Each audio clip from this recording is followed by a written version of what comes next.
They just can't keep getting away with this.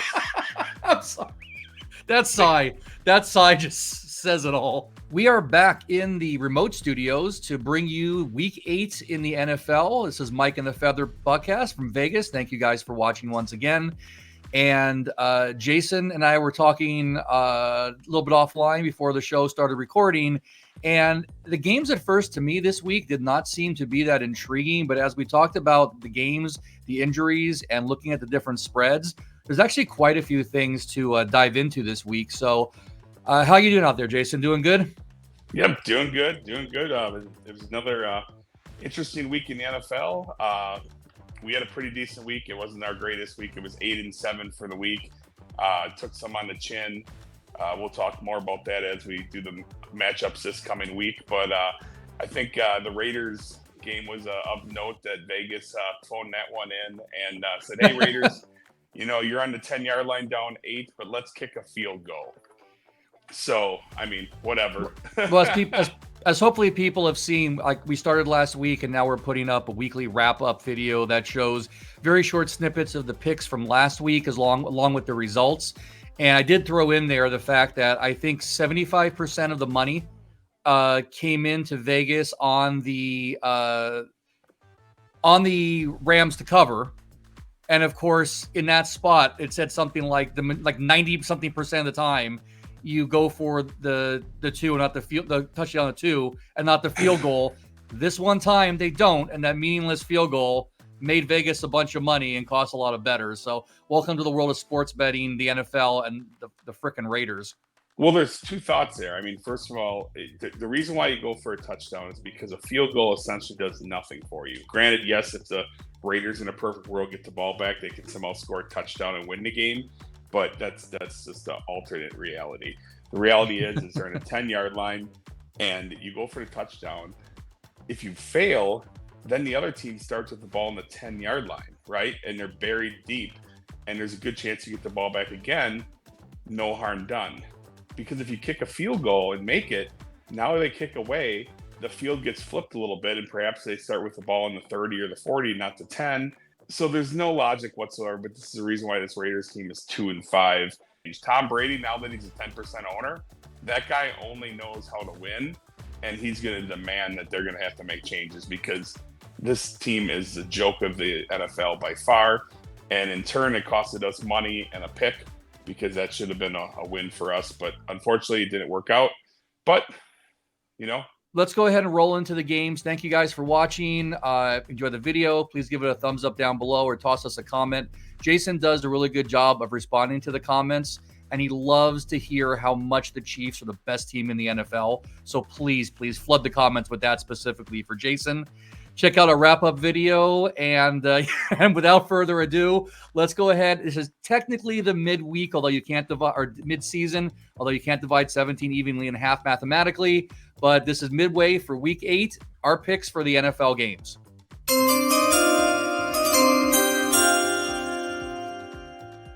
All right, we're going to open up with a Thursday night game, the Minnesota Vikings coming off of a kind of tough defeat this week, and they're going to be on the short rest, being on the road at the Los Angeles Rams on Thursday Night Football at 5:15 p.m., but the Vikings are 3-point favorites. The Vikings, we predicted last week, I predicted the Lions would win. It started out a little bit slow for the Lions, and they rattled off, I think, 21 points straight. And they had a pretty good sizable lead, I believe double digits, and they leaked it back because that Dan Campbell, man, doing a fake punt on their own 30-yard line. Unbelievable. We'll talk more about the Lions later. But in this game, the Vikings got their first L, 5-1. Now, I just heard this. So the Rams are looking to trade Cooper Kupp before the trade deadline. So what does that mean? I did see an article like that. Are the Rams trying to mail it in? They're 2-4, and really they're not that far out of first place because the division is so bad. So that's, unless they're really going to try to get something really good because they figured that there's some desperation around the league for receivers. In turn, are they saying that we're done for the year? Because you don't trade Cooper Kupp unless you're saying you're not a playoff team. Aaron Jones looked good last week. The team in general still performed pretty well. Their defense was a little shaky against the Lions. Tough offense and really tough running game. Jahmyr Gibbs is a beast. I mean, it's a heck of a road trip across to the West Coast. I would not be shocked if the Rams pulled this out somehow. I don't think they will. And now I'm beginning to think Cooper Kupp might not be playing this week. Potentially, they hold him out because they're looking to trade him. They're sure not going to play him, but they're not going to announce that to us until the end of the week. So to me, if he's on a trading block, there's no way they're going to play him. It just wouldn't make any sense, right? The Vikings should get the win here. But if Cooper Kupp plays and this Rams team is trying to win, for all intents and purposes, Thursday Night Football, Vikings -3, they'll get it done. And then let's jump over to Sunday mornings. All the 10 a.m. games start. And reminder, I actually didn't even realize this till the show started. There are no bye weeks this week. So all teams are in action. So starting the first game, we got the Tennessee Titans at the Detroit Lions. This is the biggest spread of the week. The Lions are 11-point favorites at home against the Titans. The Lions, they got some issues, though. They got Jamison Williams, their number 2 wide receiver, who's been a really kind of a shiny point for this offense. He is now facing troubles. First, it was for illegal gambling. Now it's for PED, performance-enhancing drug use. He's facing a 2-game suspension. Will it be this week? Most likely. I'm sure he's going to try to appeal it.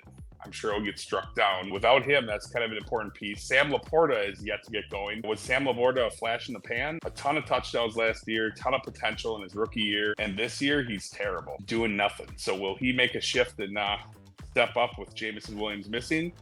We will see. The Titans, on the other hand, dumpster fire. That team has a good defense in general, but Calvin Ridley's not really getting going.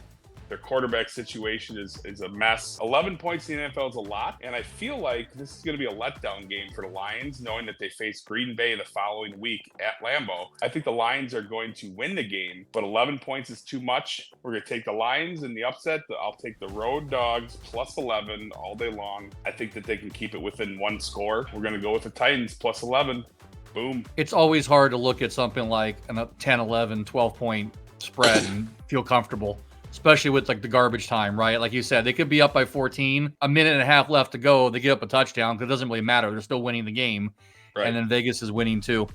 All right, next game, we got the Baltimore Ravens at the Cleveland Browns. Ravens are 9-point favorites on the road. And, of course, the big news out of last week, Deshaun Watson decided he didn't want to play football anymore, and he is out for the season, to the joy, the audible joy of the Cleveland Browns faithful. Is this what all the Browns fans have wanted now that they've lost their quarterback and their best wide receiver? Pretty much the world has wanted this, I would say. I mean, I don't know if there's many people that are cheering for this guy. I don't think personally Deshaun Watson wants to play football. I think he might be he's not happy he's hurt, but I think he's happy that basically he found a way to not have to play football, not worry about anything but Deshaun Watson. And he's probably looking forward to scheduling his massages on his Achilles. You know, the thing is some players are outspoken. This has been a topic for the last couple of days after this whole situation where the whole stadium was pretty much booing Deshaun Watson. Now, here's the facts of it. Deshaun Watson was booed for his performances and everything else on the way when he's running out of the tunnel, when he was healthy, okay? They booed him off the field because, let's be real, he made his own bed. He faced 25 sexual assault cases, and he settled them all. They weren't dismissed. He wasn't found innocent, and he just got done paying off another one a week or two ago to settle. So therefore, he doesn't get suspended. Smart man, though. He's business savvy.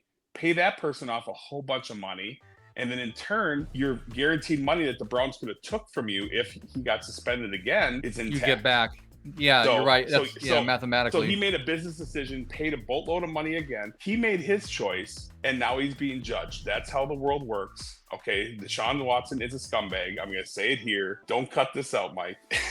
It just is what it is. And good riddance, Deshaun Watson. I think his days in the NFL are over. The Browns are going to have a $70 million cap hit next year and a $70 million cap hit the following year. So if you're a Browns fan, you are miserable right now because he has handcuffed this organization. But you know what? In the end, I think the team, they'll keep a unified front. But I think quietly, a whole bunch of those teammates are glad to have him gone. That being said, The Brownies are going to rally. I'll take the Browns plus the 9-point home dogs all day long in a division battle. The Ravens are playing great. They came off of a nice win. It's going to play close. The Ravens will get the win. I'm not saying the Browns are going to upset, but they're going to keep it within the 9. Take the Browns plus 9. Boom. A game that necessarily doesn't seem like a big game, but it's your favorite teams. Let's talk about your Green Bay Packers, also on the road at the Jacksonville Jaguars. I don't know. Actually, okay, they're 4.5-point favorites, and I'll say honestly, against the Jags and with that defense that the Packers have, I feel like they're going to cover that by beyond 4.5. Tell me why I'm wrong. They're looking good. I mean, their defense is playing really good football. They were giving up a little bit too much on the running game last week. Joe Mixon and the Texans running game has been great when Joe Mixon's on the field. So they shut down C.J. Stroud, a premier quarterback, a guy that everyone was very high on to start the year. On the other side of the ball, the Packers offense looks great. Jordan Love has played 5 games now. He's got 15 touchdowns. Patrick Mahomes has 6 games played and has 6 total touchdowns. Yet he's the MVP favorite right now. What kind of joke is that?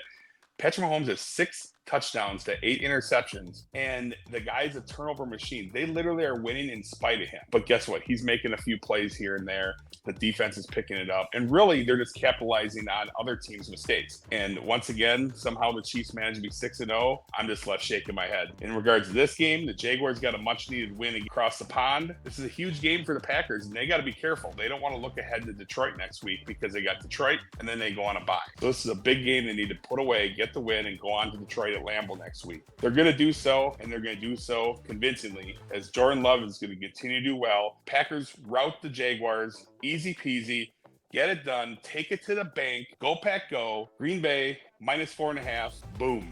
And then going on at the same time is going to be the Indianapolis Colts at the Texans. Texans 6-point favorites at home. Both teams winning records right now. Who's going to keep the dream alive further? This is wild. The Colts are in a cool spot here. They've had their share of injuries. Richardson hasn't been performing very well. They've been without Jonathan Taylor, what feels like the whole year. But yet, they bring in the serviceable Flacco for a modest salary. He rights the ship. Richardson somehow finds a win last week when he didn't play great. He played okay. Very inconsistent play by the Colts. The Texans, are they being exposed? You know, our team's did they find a roadmap against CJ Stroud after the Packer game? They're without Nico Collins, but that running game is fierce. The Colts running defense is terrible. I hope that Jonathan Taylor plays this week. A lot of things up in the air for the Colts. That's why I'm going to take the Texans minus the 6. They're going to get it done. I think they're going to do better at home. Colts are going to fall short in a tough road battle for them. All right, you heard it from the man. Let's go to another battle of air and sea. The Arizona Cardinals at the Miami Dolphins. Dolphins 3-point favorites at home. And I believe you told me that it sounds like Tua is going to make a Week 8 return. From what I hear, Tua is going to play. I mean, he still has to go through this week's concussion protocols while he practices, but it sounds like he's seen multiple neurologists, ones that he's seen in the past and new ones. He was asked by the media, like, are you going to wear that, I forgot what it's called, but the helmet protector they put over the helmet. He said he's not going to, personal choice. They grilled him on as far as what's his family saying, what's he going to do. In the end, he says, I'm a football player. He says what makes him happy in life is playing football, and so he's going to play football. You know, regardless of the risk. He says there's risk when you get out of bed. There's risk when you get in a car. To him, this risk is worth the reward of the fact that he's doing what he loves. And who's anyone to say otherwise? I mean, do I agree with it? Probably not personally, but you got to be happy. Life's about being happy, and he's happy on the football field. And guess what? The Dolphins are going to be very happy because they're going to get the W. A much-needed win for the Miami Dolphins. Tua is going to bring a spark for all you fantasy Tyreek Hill owners and Jalen Waddle owners and Devon A-Chain owners. You are going to be happy because they're all going to eat this week. Miami's going to get it done. The Cardinals are going to go down hard on a short week of rest. Take it to the bank. Boom. The fish with the victory. Boom. Get it done. All right, let me think of another air and sea battle here, because next up we have the Atlanta Falcons fighting off the Tampa Bay Buccaneers. Falcons, after a strange loss this week, are 2.5 favorites on the road at the Tampa Bay Buccaneers. So Birds and Pirates, what do we think? Kirk Cousins is killing me. He's killing me, Smalls. He's killing me. This guy was looking really good. They're in the driver's seat. All you got to do is win. You just beat Seattle. It's a frustrating team. I mean, in 1 minute, they seem like they have it all figured out.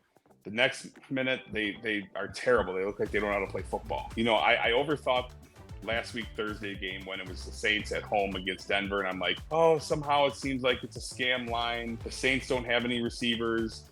no Derek Carr, scrub quarterback, not that big of underdogs. And I got all cute taking the Saints against Denver. And it was what it looked like it was. It looked like a really bad line in the layup. So I was wrong. Falcons, who didn't play great last week, so that's probably why this line is kind of what it is. It's against a Buccaneers team at home, which could have been a huge division battle. You got Mike Evans that's going to be out multiple weeks.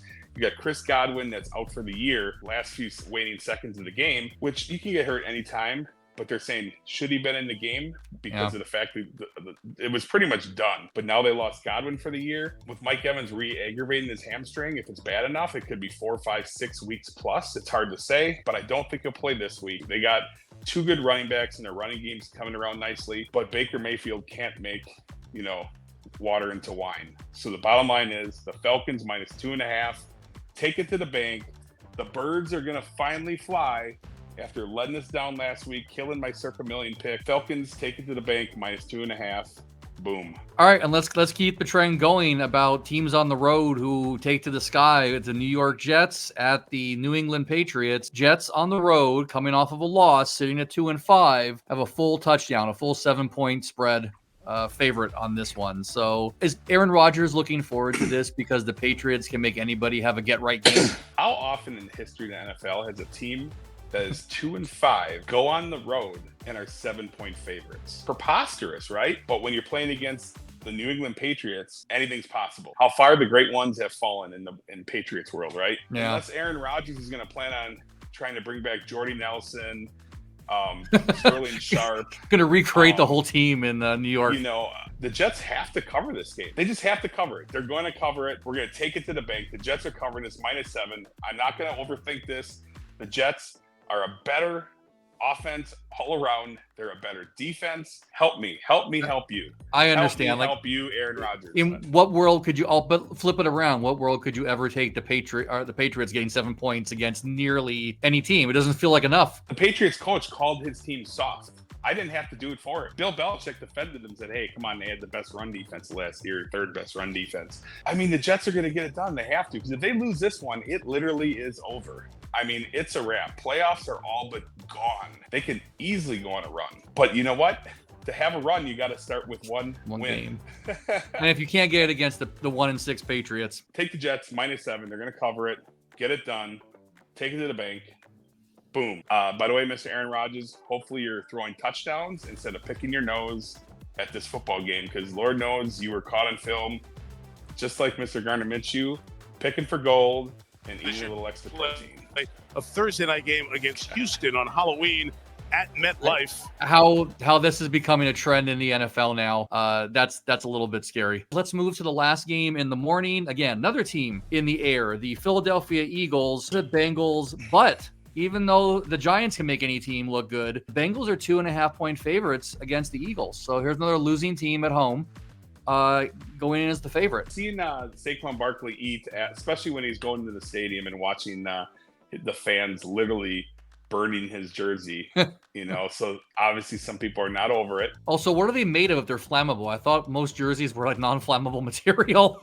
They were the bootlegs. They were smart. They went to the vendors outside, got the bootleg first, and then burned that. Yeah, so I mean, Jalen Hurts, I think he had 2 tush-push 1-yard touchdowns, I'm pretty sure, this particular last game against the Giants. But this is going to be a different story. I think the Bengals are literally the best 3-4 team possible. They're on a little bit of run, and really they're a couple plays away from easily being 5-2. Bengals at home favored seems kind of like a trappy bet, doesn't it? Bengals 3-4, favored by 2.5 against the 4-2 Eagles. But the Eagles still have issues. They ran great, but make no mistake, they were playing against the Giants. The Bengals offense, running game, passing game, looks wonderful. Joe Burrow's looking great. Their defense, little suspect. It was pretty good last week. The Bengals win this game, they get the 4-4, and they're in really good shape. The Eagles, on the other hand, if they lose, they're not in too bad a shape, because that division they're in is so bad. The Bengals will continue their winning ways. They're going to go to 4-4. They're going to cover the 2.5 against the Eagles. Get it done.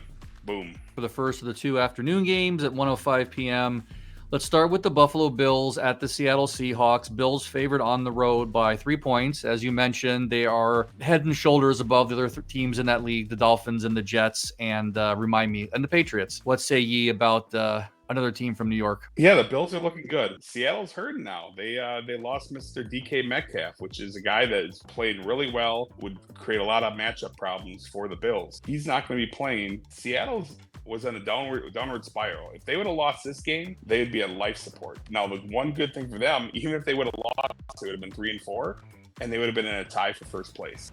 Isn't it crazy? 3-4 would have been first place if they lost, whereas the poor Bears, go figure, the Chicago Bears actually having a winning season are 4-2, and they're still last place in the division. Only the Bears would figure out a way to be 4-2 and be last place in their division. I mean, that's how lucky they run. This Seahawks team is not going to be able to get it done. They're at home, and that's a good thing. But the Bills, with the addition of Amari Cooper, he opened up with dropping his first pass thrown to him. But after that, came up big. Keon Coleman is going to be a key role play. Dalton Kincaid, all these guys are going to start, firing like pistons. The Bills, -3, take it to the bank all day long. Bills going to go on the road, 3-point favorites, get it done. Boom. And then the second of the early afternoon games, the New England Saints take on the Los Angeles Chargers. Chargers, 7-point favorites at home. And is there anything to really look for in this game, or this is an afternoon filler? This game is going to be very simple. Chargers -7, winner. Take the Chargers -7. I'm not taking the Saints. Chris Olave probably will not play. Alvin Kamara could get traded before the deadline. I think he's kind of fed up. I think the Saints coach is going to be the next coach to get fired in the NFL. It might come this year yet, but for sure by the end of the year, he's going to get fired. The Saints are not coming marching in. They are on a skid of all skids. The Saints lose. Chargers cover at home. Jim Harbaugh is doing great things. He fell short yesterday against the Cardinals. They'll get it done. The Chargers are going to keep getting better and better. Let's hop over to 125. Just talked about them. Chicago Bears, 2.5-point favorites on the road at the Washington Commanders. We know Jaden Daniels got hurt this week, and he's week to week or day to day. He's not on the injury list yet, I don't believe. So this could be subject to change depending on what happens. But as it sits right now, again, the Bears are 2.5-point favorites against the division-leading Washington Commanders. Yeah, this pick is going to be contingent on some stuff. Once again, the Bears caught a huge break, and they don't have to perhaps face the pain of realizing the guy they should have took first in the draft. I didn't think of that. Yes. Is not going to probably play, maybe due to injury. Jaden Daniels would have cut these guys up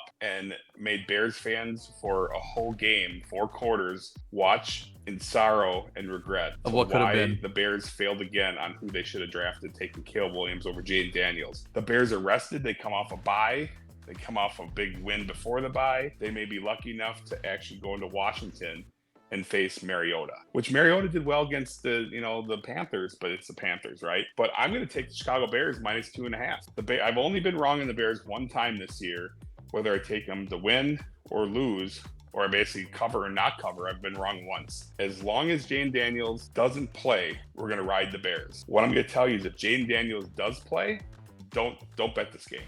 Just don't bet it. Sit back and watch and hope it's a good game, but don't bet it. But if Jaden Daniels does not play, I'm taking the Bears -2.5. They're going to get it done on the road. Our next afternoon game, please, Jason, keep in mind that we have discussed this team numerous times throughout today's video already. Kansas City Chiefs at our Las Vegas Raiders, and the Chiefs are a 10-point favorite, sitting at 6-0. I think we talked about this. I think no matter what we do with a Chiefs game, can't win for losing. Go ahead and take a shot. I know what it feels like this should be, so. They just can't keep getting away with this. I'm sorry. That sigh just says it all. I've gone with the Chiefs a few times with the spread, and they screw me over, win the game, but don't cover. I mean, I know they're getting help from the refs, and I know that Patrick Mahomes could dance down the sidelines for 40 yards because he acts like he's going out of bounds. No one wants to hit him because the world comes to an end if they do. The Raiders getting 10 points at home. The Raiders beat them last year, but the Raiders are just that sad right now. They are the saddest team in the NFL by far. I mean, unless Tom Brady's suiting up next week, how do the Chiefs not cover this line? I'm going to take the Chiefs -10. I'm going to take the Chiefs -10. They're going to cover the damn game, and I hope it goes in reverse and they lose outright, and I'm okay with that too. I'm just kidding. You can't keep getting away with it! He can't keep getting away with it. Trust me, I did that for a decade with the Patriots. What's going to happen? The Chiefs are going to win by 9 and not cover. Okay, that's what's going to happen, folks. Since I took the Chiefs, bet against the Chiefs because you can take that to the bank. No, I won't put the graphic up. Don't worry. And let's finish off the afternoon. Carolina Panthers at the Denver Broncos. Who would have thought the Broncos would be 8.5-point favorites in any game this season prior to it starting? Panthers saying that even though Bryce Young did go in for that last sequence this week, Andy Dalton is still the starter. Yeah. Does Dalton get the second win? Bo Nix is cooking.